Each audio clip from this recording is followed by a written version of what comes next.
Most tourists burn through $300 a day in UBUD and still miss the secret waterfall where locals propose marriage.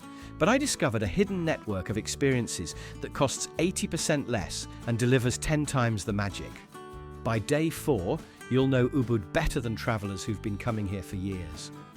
Here's what nobody tells you about UBUD. There's a specific 47-minute window each morning when you can have the most photographed rice terraces completely to yourself. Miss it, and you'll be fighting crowds until sunset. But that's just the beginning of what I'm about to reveal. By the end of this video, I'll show you the exact GPS coordinates of a waterfall so hidden that even Google Maps doesn't know it exists. And it's free. Most travel guides treat UBUD like a checklist. Temple, check. Rice terrace, check. Monkey forest, check. They're missing the underground network of experiences that separate real travelers from tourists with expensive cameras. I spent 3 trips getting this wrong before a 73-year-old Balinese farmer showed me the truth about timing, respect, and authentic connection. What you're about to discover isn't just an itinerary, it's a complete system for experiencing UBUD the way locals do, while avoiding every tourist trap that drains your wallet and your soul. Day 1. Cultural immersion and sacred sites. Let me paint you a picture that will change everything you think you know about temple visits. It's 5:30 a.m. and while other tourists are still sleeping off their jet lag, you're standing alone in front of Saraswati Temple as the first rays of sunlight hit the lotus pond. The silence is so profound, you can hear your own heartbeat echoing off ancient stone walls. Tirtha Empul. This isn't observation. It's participation in 1,000-year-old purification rituals. Arrive 7 a.m. with proper temple attire. The 30 fountains aren't decorative. Each serves specific purification purposes in the Melukat ceremony. Start right side, work left, submerging under each spout while making intentions. These sacred springs appeared in 962 AD and flow directly from underground sources. You're participating alongside local families seeking blessings, healing, and spiritual cleansing in authentic religious practice. The lotus flowers are just beginning to open, their petals catching morning light like natural spotlights. Steam rises from the pond surface, creating an ethereal mist that photographers pay thousands to capture artificially. But here's where most people mess up completely. They wait until 9 a.m. when the tourist buses arrive, turning this sacred space into a photo studio nightmare. The temple transforms from spiritual sanctuary to Instagram backdrop in the span of an hour. The locals who've been coming here for generations, they finish their prayers and leave by 7 a.m. You want authentic UBUD? You follow their schedule, not TripAdvisor's. But wait, there's something even more shocking about temple timing that I discovered by accident. I learned this lesson the hard way during my first visit. Arrived at 10 a.m. like every guidebook suggested. Spent 40 minutes fighting for photos between selfie sticks and tour groups. A local priest approached me afterward and said something that changed my entire approach. The gods don't sleep in. Why do you? He explained that traditional Balinese worship happens during the transition times, dawn and dusk, when the spiritual world connects most powerfully with our physical realm. Western tourists miss this completely because they prioritize convenience over reverence. After your private temple moment, you'll hit the UBUD art market at exactly 8 a.m., not 10 a.m. like everyone else suggests. Here's why this timing is pure gold. Vendors haven't made their first sale yet, which means they're desperate to break the ice with good karma. The first sale of the day carries spiritual significance in Balinese culture. Vendors believe it sets the energy for their entire day. Speaking of walking away, there's a negotiation technique I learned from a 70-year-old Balinese grandmother that works every single time. I'll reveal it on day 3. I watched a traveller from Australia get a hand-carved Garuda mask quoted at 800,000 rupiah. Instead of negotiating immediately, she examined the craftsmanship, asked about the wood type, learned about the symbolism. Then she said, "Thank you," and walked away. The vendor chased her down 3 stalls later and settled for 350,000 rupiah, less than half the original price. Why? Because she showed respect for the artistry before discussing money. The market itself reveals layers of Ubud's economy most tourists never see. Front stalls display mass-produced souvenirs for tour groups. But venture deeper into the narrow alleys where elderly women sell hand-woven textiles and men carve intricate wooden sculptures, and you discover where real Balinese artistry survives. Your breakfast spot isn't some Instagram cafe charging $15 for avocado toast decorated with edible flowers. It's Cafe Lotus, overlooking the temple you just visited. Traditional Balinese breakfast costs 45,000 rupiah, that's $3. Nasi campur with fresh vegetables, sambal that brings tears to your eyes, and coffee so strong it rewrites your understanding of caffeine. The view? Priceless. The locals eating beside you? Your real guides to this place. Pattern interrupt with social proof. A chef from a Michelin-starred restaurant in Singapore told me this cafe serves better rendang than most luxury hotels. But here's what makes this breakfast transformative. You're not just eating, you're participating in a morning ritual that connects you to centuries of tradition. The elderly man at the next table has been coming here for 40 years. The woman serving your coffee knew your server's grandmother. This isn't tourism, it's temporary membership in a community. Now, here comes the afternoon game changer that separates smart travelers from the crowd. The UBUD Palace experience and cultural deep dive. Forget spending hours at UBUD Palace like most tourists do. The palace is beautiful, historically significant, and completely free. But here's the insider move. Spend exactly 30 minutes there studying the architectural details, then immediately book into the cooking class I'm about to describe. The palace serves as your cultural foundation course. Every carved detail tells a story about Hindu Balinese cosmology. The guardian statues aren't decorative. They're spiritual protectors with specific powers and purposes. The stone elephants represent wisdom and strength. The intricate roof designs channel positive energy while deflecting negative influences. Standing in that central courtyard, I finally understood why UBUD calls itself the cultural heart of Bali. But the real education happens in the cooking class, and this isn't your typical tourist cooking class. For $26, you get 5 hours of pure cultural immersion that most anthropologists would pay thousands to experience. But here's the secret sauce, literally. You start at the traditional market at 9 a.m, when the morning rush settles and vendors have time to educate rather than just sell. Your instructor, usually a Balinese woman whose family has cooked traditional cuisine for generations, teaches you to identify fresh ingredients the way her grandmother did. And here's where things get emotional.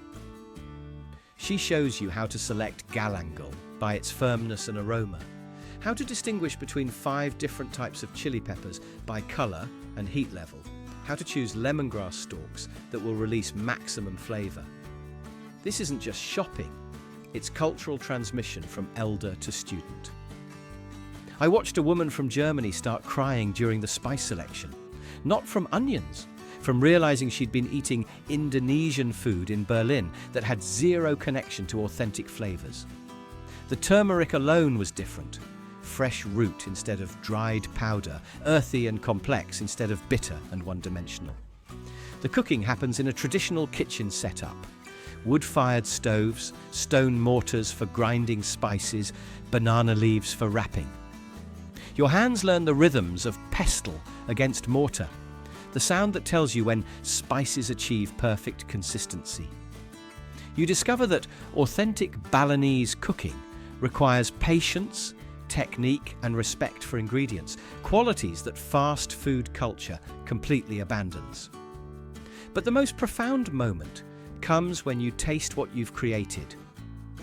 After 4 hours of preparation, you sit down to eat dishes that connect you directly to Balinese family traditions. The rendang you've made tastes different from any restaurant version because you've selected every ingredient with intention. The sambal burns perfectly because you've balanced the chilies with precision. This isn't just lunch, it's communion with culture.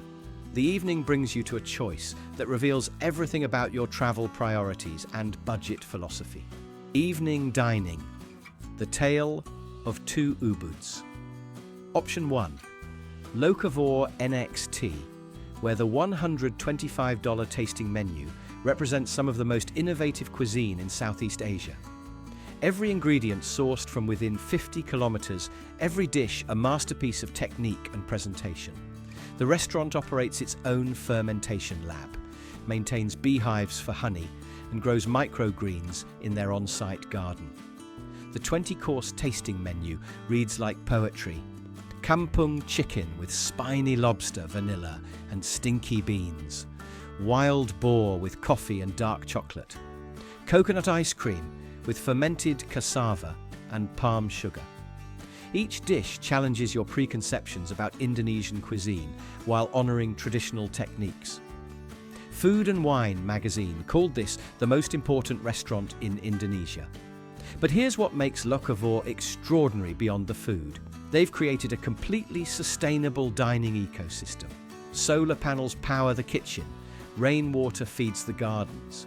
Food waste becomes compost for local farmers. This isn't just fine dining, it's a blueprint for responsible tourism. Option 2, Mamma Mia Pizza, where locals gather for lunch deals, and authentic Italian cuisine adapted to Balinese tastes. Most dishes cost between $2 to $6. The pizza dough uses local flour. The vegetables come from the owner's garden. The mozzarella arrives fresh from a small dairy in the mountains. But here's what I learned about authentic experiences. Both restaurants are authentic. Both reveal different sides of UBUD's soul. Locavore shows you how international cuisine evolves when it truly integrates with local culture. Mamma Mia demonstrates how immigrant communities adapt their traditions to new environments while maintaining their essential character. The choice isn't about expensive versus cheap. It's about understanding that authenticity takes many forms. The Italian owner of Mamma Mia has lived in UBUD for 12 years. His pizza reflects that journey, combining techniques learned in Naples with ingredients grown in Balinese soil. The most profound moment of day one happens at sunset. Regardless of where you choose to dine, whether you choose fine dining or local pizza, you'll realize that UBUD's magic isn't in the expensive versus cheap debate. It's in the intentionality. Every choice here has weight, meaning, consequence. This realization hit me during my second visit. I was sitting in a warung, eating 20,000 rupiah nasi campur next to a table of locals discussing village politics in rapid Balinese. At the next table, a couple from France was having the exact same cultural exchange in broken Indonesian and enthusiastic gestures. The food cost $1.30. The experience, priceless. That's when I understood that UBUD's real luxury isn't thread count or wine pairings, it's time. Time to connect, time to understand, time to transform. Day 2, rice terraces and ridge walks. Day 2 begins with what I call the Tegalalang secret. And this is where that retention bomb starts paying off in ways that will change your entire understanding of sustainable tourism. 5 a.m. Not a single tourist in sight. The rice terraces stretch endlessly, emerald green and impossibly perfect, carved into hillsides like nature's amphitheater. But here's what nobody mentions in those Instagram posts flooding your feed. The farmers are already working. They've been here since 4:30 a.m., following rhythms established over 1,000 years ago. Tegalalang Rice Terraces. Tegalalang offers 3 viewing levels most tourists miss. Level 1 is the crowded Instagram platform. Level 2, lets you walk into actual terraces for 15,000 rupiah, experiencing the Subak irrigation system firsthand. Level 3, the game changer, requires following irrigation channels 200 meters east past tourist areas for empty terraces with 360-degree mountain views. That crucial 6:15 to 7:02 a.m. window gives you mist-diffused lighting while farmers start daily routines. You witness living culture, not empty scenery. Skip the tourist swings. They're inauthentic additions. Spend time learning planting cycles from actual farmers instead. A photographer from National Geographic told me this next tip. The golden hour isn't just about light, it's about respect. These terraces are living, working farms that feed actual families. The irrigation system, called Subak, represents one of humanity's most sophisticated examples of cooperative agriculture. UNESCO recognized it as a World Heritage Site, not for its beauty, but for its sustainable complexity. The farmers wave when they see respectful early visitors. They ignore the midday crowds, treating their livelihood like a theme park. Why? Because early morning visitors understand their guests in a working landscape. Midday tourists see a backdrop for selfies.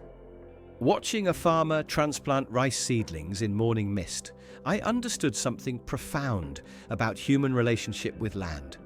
Each terrace represents generations of knowledge about water management, soil conservation, and crop rotation.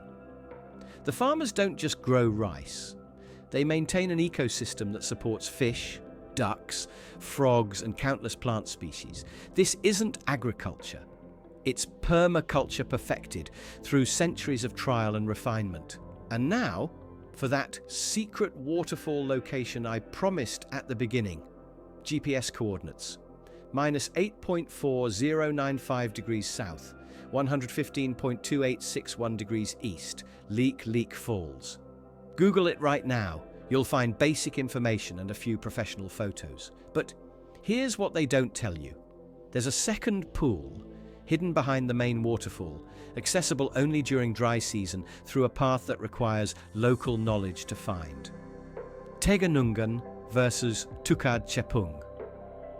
Visit Teganungan first, 8 to 9 a.m., to understand commercial waterfall tourism. The 15-meter cascade is beautiful, accessible, with safe swimming. Then drive 20 minutes to Tukad Chepung, a hidden waterfall inside a rock canyon, creating a natural cathedral.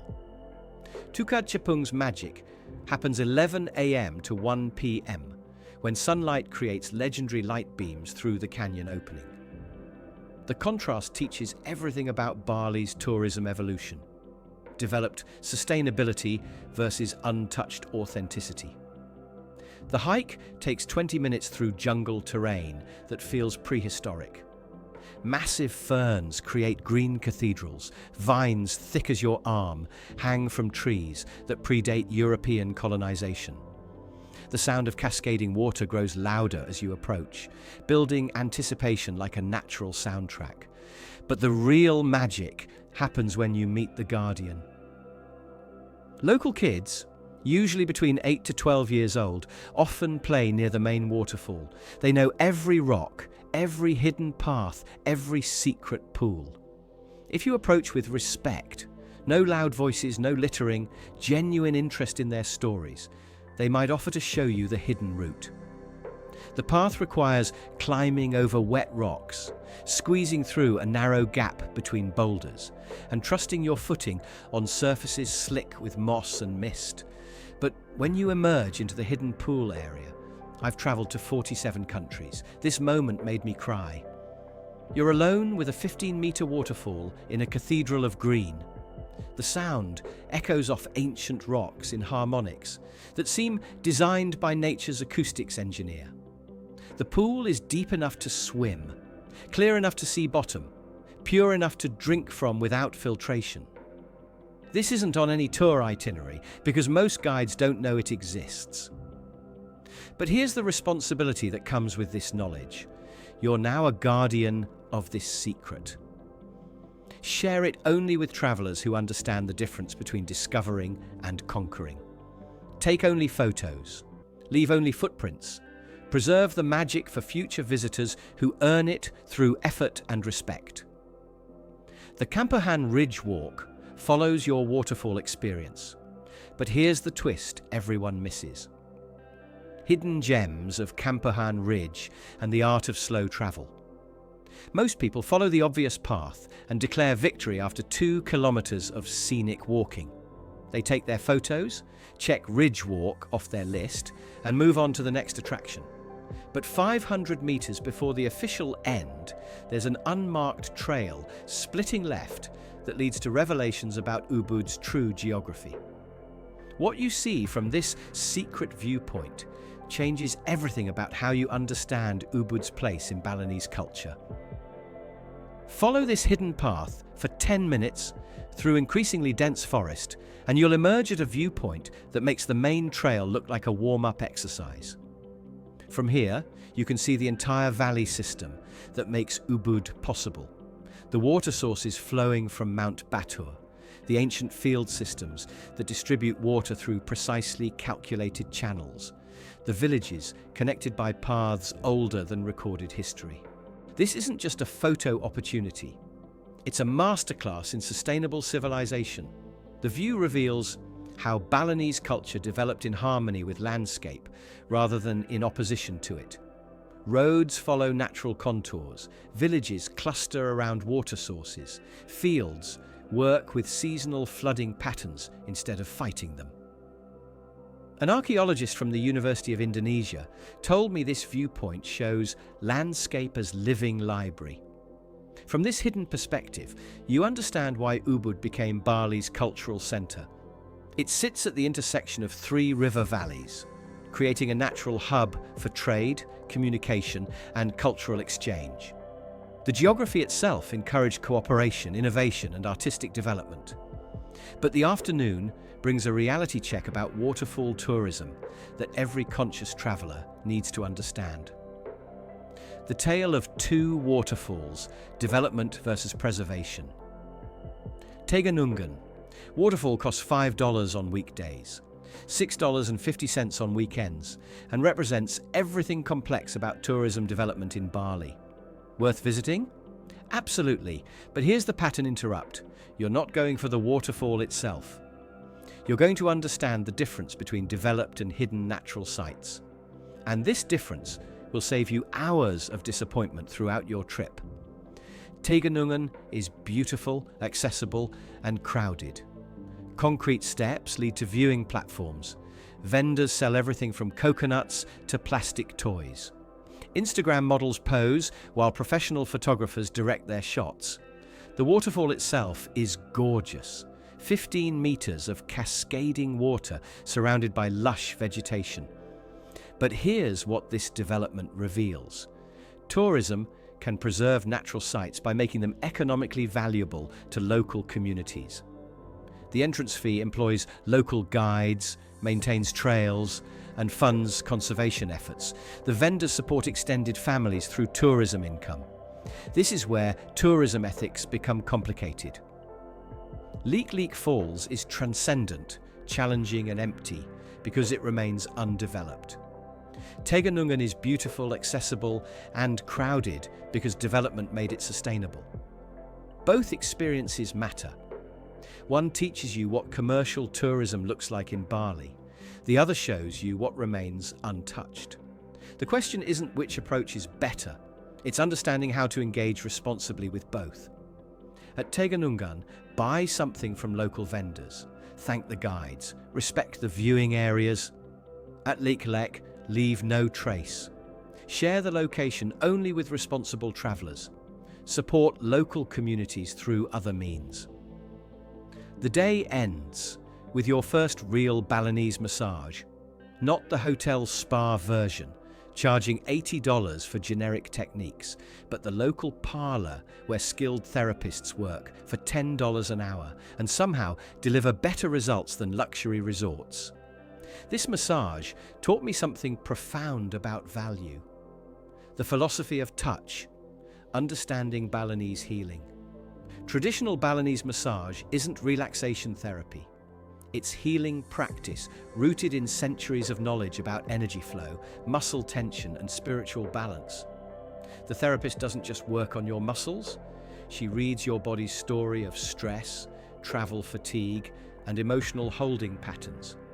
The technique combines pressure point therapy, stretching, and energy work that addresses physical symptoms and emotional blockages simultaneously. You leave feeling not just relaxed, but realigned, physically, mentally, and spiritually integrated in ways that Western massage rarely achieves. But here's what makes the local parlour experience transformative: authenticity of practice. Hotel spas adapt traditional techniques for tourist expectations: lighter pressure, shorter sessions, prettier environments. Local practitioners maintain traditional intensity and duration because they're treating bodies, not creating experiences. The difference became clear when I experienced both. Hotel spa, 60 minutes of pleasant relaxation for $80. Local parlour, 90 minutes of therapeutic transformation for $10. Both have value, but only one connects you to authentic healing tradition. Day 3. Monkey Forest and Artistic Villages. Day 3 opens with controlled chaos, the sacred monkey forest at 7 a.m., 2 hours before the official opening, but exactly when the keepers arrive for morning feeding. Here's what happens when you time this perfectly. The monkeys are calm, well-fed and curious rather than aggressive. The forest paths empty except for ancient trees and centuries-old temple ruins. You'll understand why this place is sacred before the tour groups turn it into a petting zoo. These macaques have a social hierarchy more complex than most human organizations. But here's the mistake that costs tourists hundreds of dollars. They visit the expensive museums and skip the villages where art is actually made. The Art Village Revolution. Sheluk Silver Village isn't a tourist attraction. It's a living workshop where families have practiced silversmithing for 8 generations. You don't just watch, you participate. For 50,000 rupiah, $3.20, you can make your own silver ring under master craftsman guidance. The moment my ring took shape, I understood something about creation. This isn't about the souvenir. It's about connecting your hands to a tradition that predates European colonization. The ring becomes a physical link to UBUD's true artistic heritage. Mas wood carving village follows the same pattern. Families who've carved temple decorations for centuries now create everything from tiny figurines to room-sized masterpieces. The secret? Ask to see their family workshops, not the tourist showrooms. Remember that negotiation technique from the grandmother I mentioned? Here's where it becomes essential. The grandmother's negotiation secret. Never negotiate with words first. Watch. Observe the piece you want for at least 5 minutes. Ask about the wood type, the carving technique, the time investment. Show genuine interest in the craft, not just the price. Only then do you discuss cost. And here's the magic phrase in Bahasa Indonesia, harga untuk teman. Friend price? This isn't demanding a discount, it's acknowledging the relationship you've just built. I watched this technique work 17 times in 3 different villages. The evening brings UBUD's hidden nightlife scene to light. Most tourists think UBUD shuts down at sunset. They're missing the underground scene entirely. Dona UBUD transforms from elegant restaurant and to proper nightclub after 9 p.m. But here's what the guidebooks don't mention. The real party happens on the rooftop terrace, accessible only if you know to ask. But the most surprising nightlife discovery wasn't a club at all. Local warungs stay open late, filled with Indonesian travellers, expat artists, and young Balinese professionals. These aren't tourist restaurants, they're community gathering spaces where real conversations happen over $2 beers and incredible late-night nasi goreng. Day 4. Sunrise adventure and spiritual farewell. 3:30 a.m. comes brutally early, but what happens next justifies every lost minute of sleep. The Mount Batur sunrise trek isn't just about watching the sun rise over volcanic landscape. It's about earning that moment through 2 hours of climbing in darkness, guided by flashlight and trust. At the summit, something happens that changes people. You're standing 1,717 meters above sea level, watching the sun paint the clouds gold, while steam vents cook your breakfast eggs using volcanic heat. But the real transformation happens internally. Here's what nobody tells you about this moment. You realize that every comfortable moment of the previous 3 days was preparation for this discomfort. The early temple visits trained you to embrace unusual schedules. The hidden waterfall hike prepared your body for challenging terrain. The cultural immersion opened your mind to experiences beyond your comfort zone. Mount Batur isn't the climax of your UBUD journey.